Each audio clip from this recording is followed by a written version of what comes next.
Hello everyone, चौथी कक्षा में आपका स्वागत है। जिस तरीके से हमने तीसरी कक्षा में हिंदी विषय की पढ़ाई की थी, उसी तरह हमें चौथी कक्षा में भी हिंदी की पढ़ाई करनी है। इसमें कथा, कहानी, व्याकरण आदि सारी बातें हमें सीखनी है। लेकिन बच्चों, अभी हमारे पास चौथी की हिंदी की किताब नहीं है, लेकिन फिर भी मैंने आपके लिए ये किताब लाई है और इसमें से हमें क्या करना है, पढ़ाई करनी है। तो ये मैंने किताब की एक सिर्फ प्रिंट निकाली है।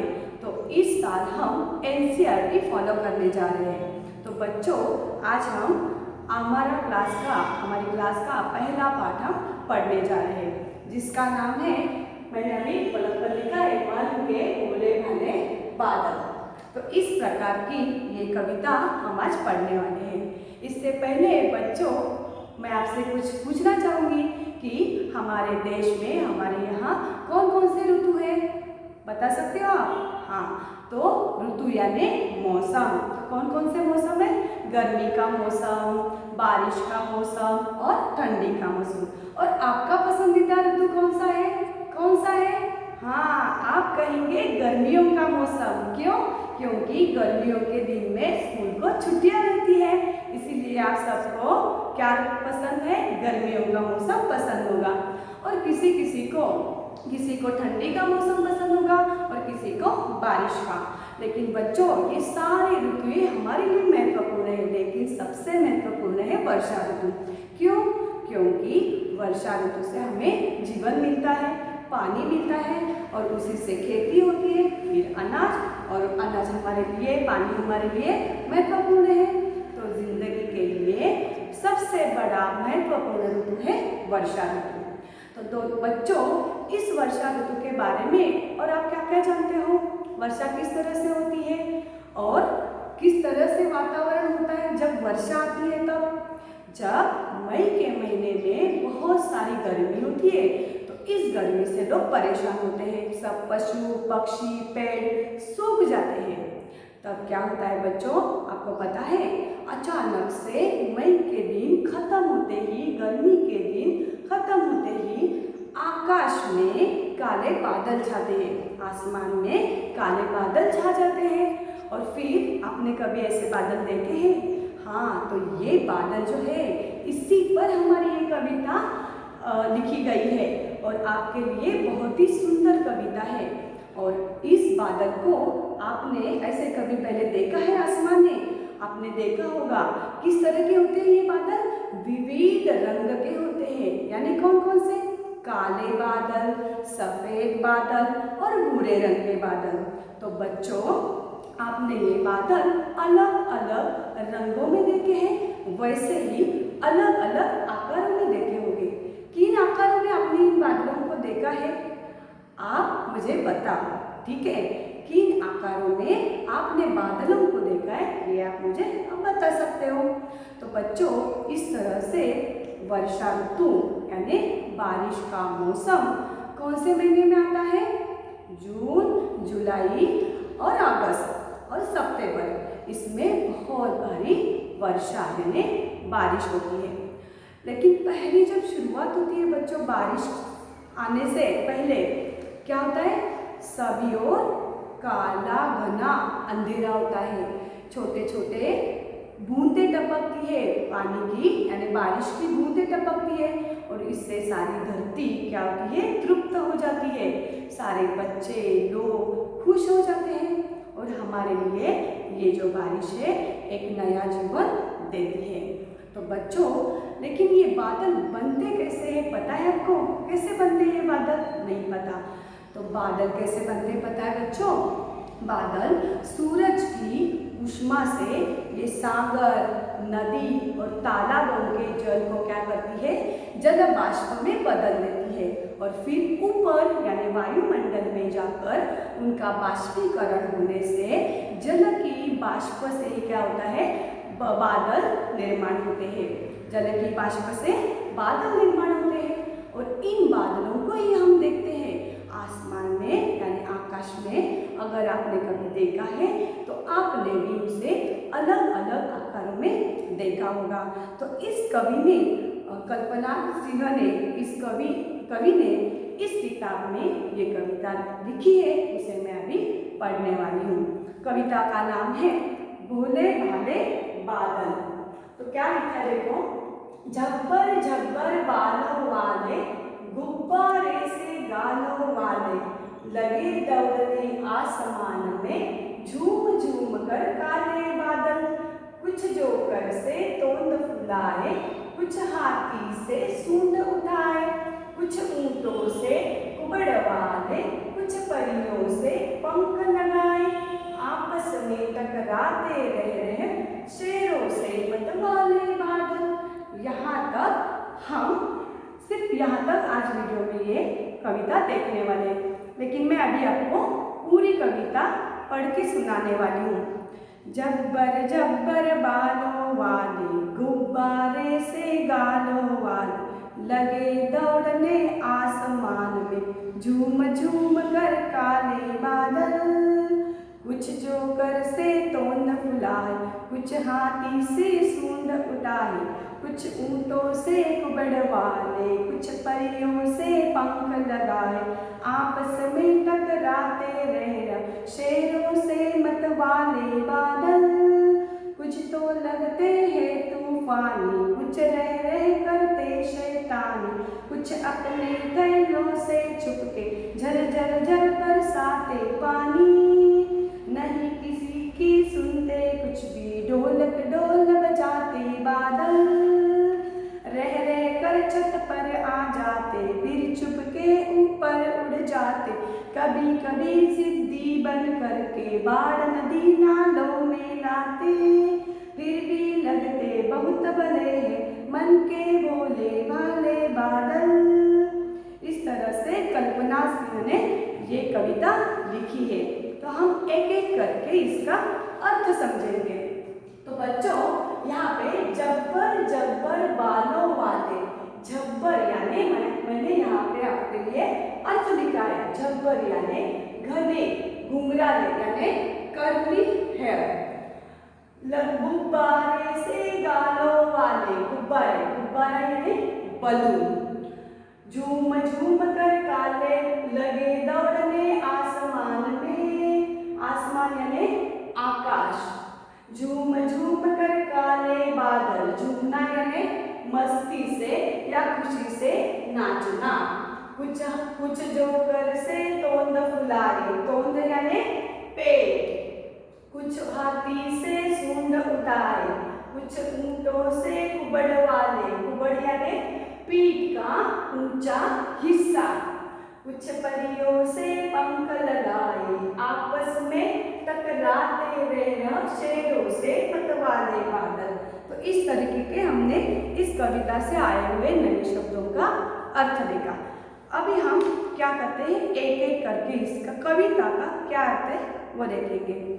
जब्बर जब्बर बालों वाले यानी कवि को ये जो बादल हैं वो कैसे लगते हैं, एक नन्हे बच्चे की तरह लगते हैं, छोटे बच्चे की तरह। छोटा बच्चा आपने देखा है घर में होता है, हमारे मतलब भाई बहन छोटे या किसी और अड़ोस पड़ोस में, तो छोटे बच्चे दिखने में बहुत अच्छे होते हैं और उनके जो बाल होते हैं वो बहुत घने होते हैं, कर्ली है।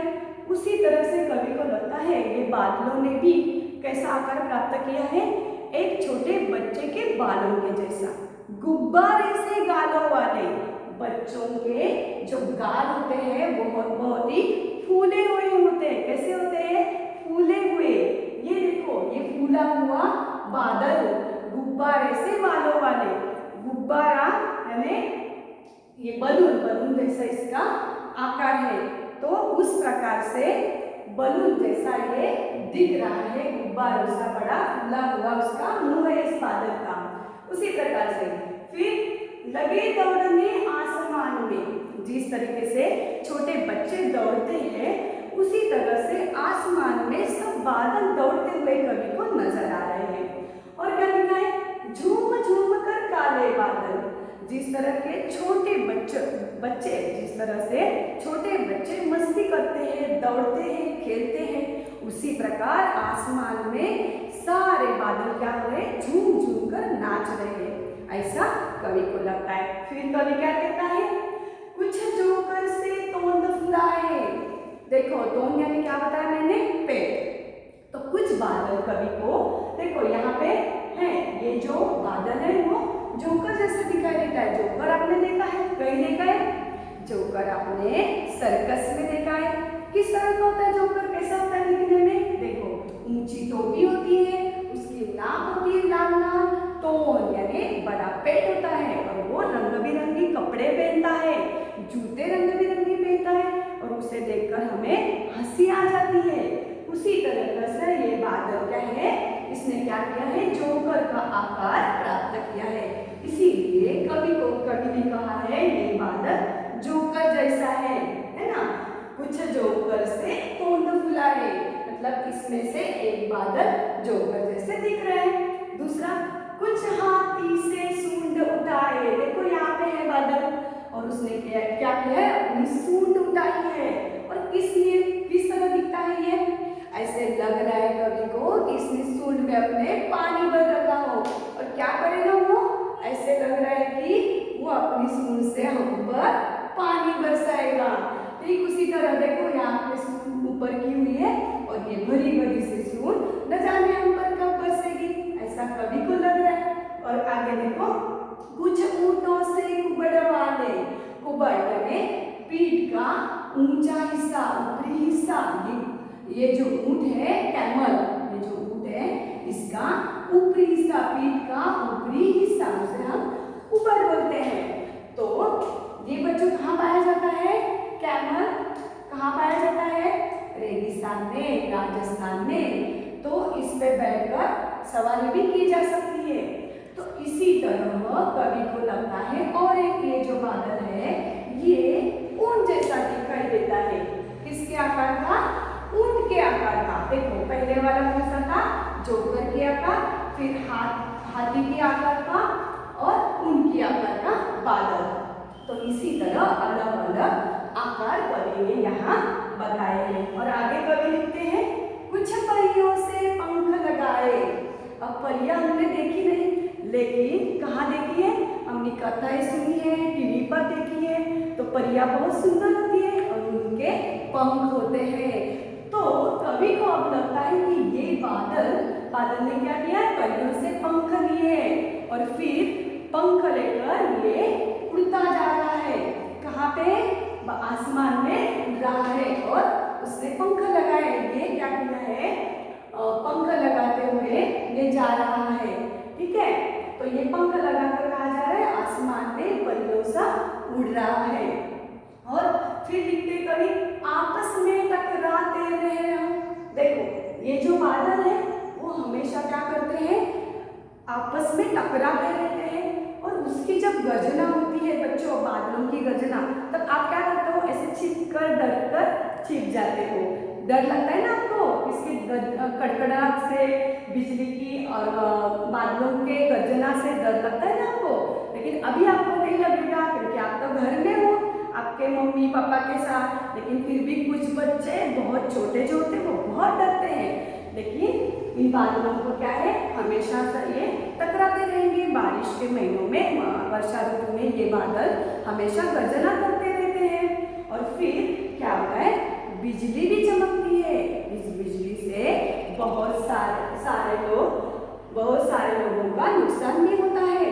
देखो बच्चों, ये जो बारिश है ना वो हमारे लिए महत्वपूर्ण है, लेकिन कभी कभी ये जो बादल है बहुत ज्यादा पानी बरसाते हैं, और क्या होता है फिर, बहुत सभी और पानी ही पानी हो जाता है, बाढ़ आती है, और फिर हमारे खेती का नुकसान करती है।